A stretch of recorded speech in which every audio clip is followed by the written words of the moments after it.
injunction application against processes initiated by President John Dramani Mahama to potentially remove Chief Justice Gertrude Torkonoo from office. Member of Parliament for Tafo, Vincent Ekowasefwa, sued the Attorney General over what he described as constitutional breaches committed by the President when he referred 3 separate petitions asking for the removal of the CJ from office to the Council of State without notifying the Chief Justice.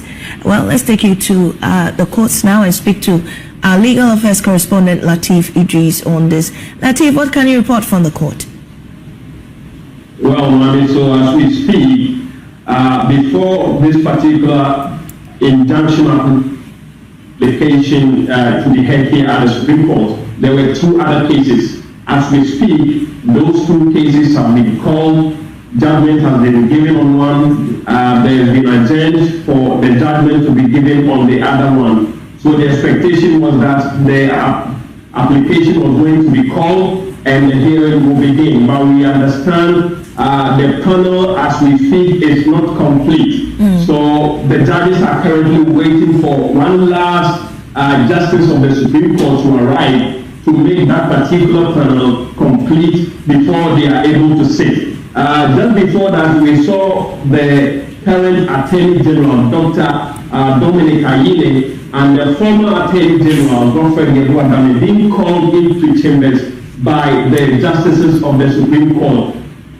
And the speculation is that they were called to be informed about this particular development, that one of the justices of the Supreme Court who sits on this particular panel to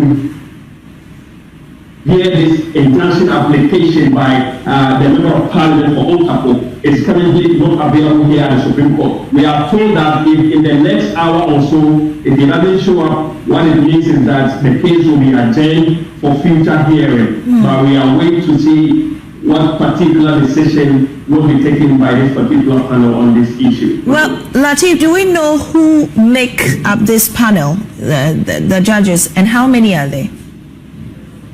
Well, so in all, we have 5 justices of the Supreme Court sitting on this particular panel, and let me run you quickly through them. We have His Lordship Justice N.S. Yao Dew.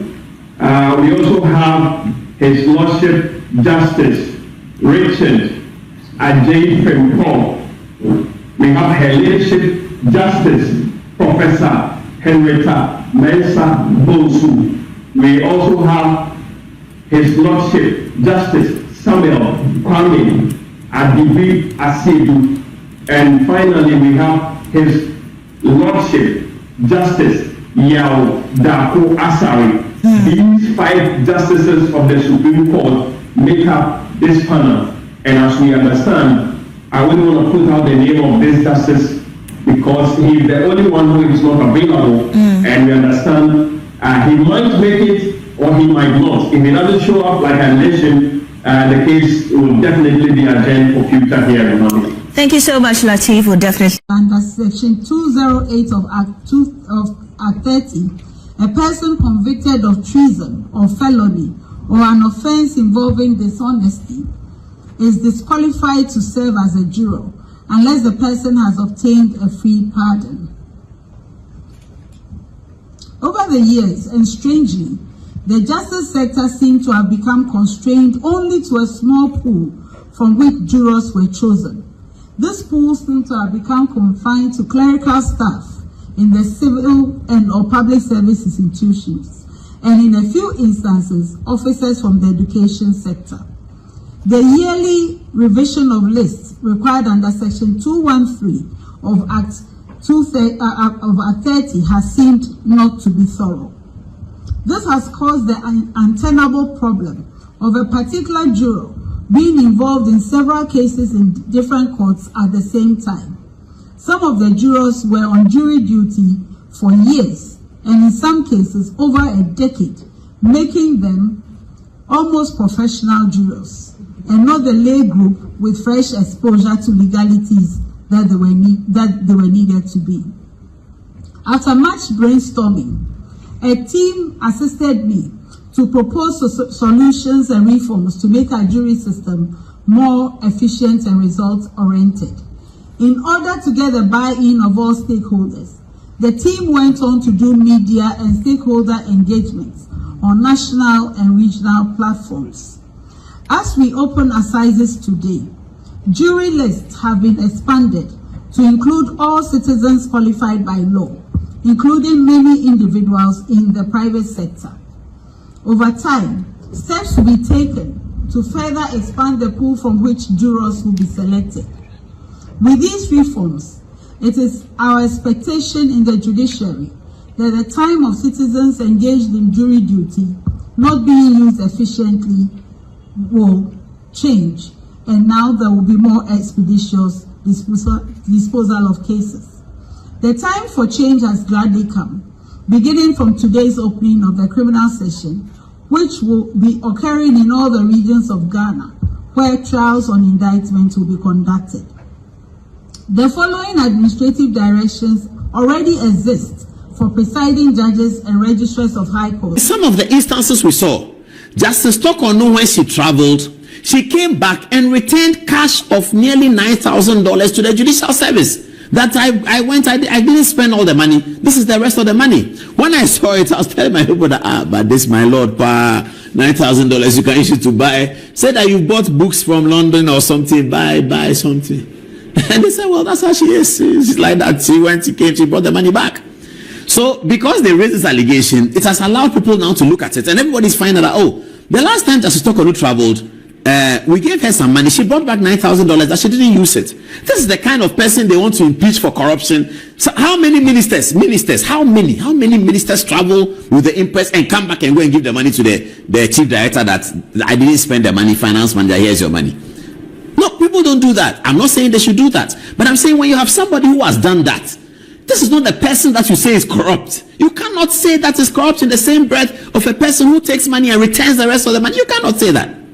But anyway, so this is the policy. And viewers, you can check, you can verify. Tomorrow, call the judicial secretary, journalists, everybody check. What is the travel policy at the judiciary? Check it, it's there. They'll give it to you. They gave it to us easy. They'll give it to you. It's a public document. It's not a secret. And the document says that it is, so it's in paragraph A9. So when you take the policy, don't go far. Just look at paragraph 9, A9. Let's look at paragraph A9.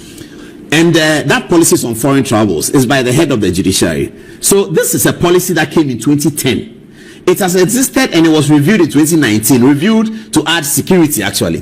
It has existed for Justice Georgina Wood, Justice Sophia Kufu, Justice Eni Yeboah, and Justice Torkonoo, and this is what they want to impeach her on. That she traveled with her husband and traveled with her daughter, and this is the money that Justice Torkonoo returned, 9,000. This is 260 something. That's what they are talking about. Is that not what they are talking about? No, that was another one, another 14,000. So they have two of her trips. This one and another one, the one that she returned the money. They don't say she returned the money. Maybe they don't know. Now, if he doesn't know, I can understand. But this is what we found out. Anyway, let's go to the next one.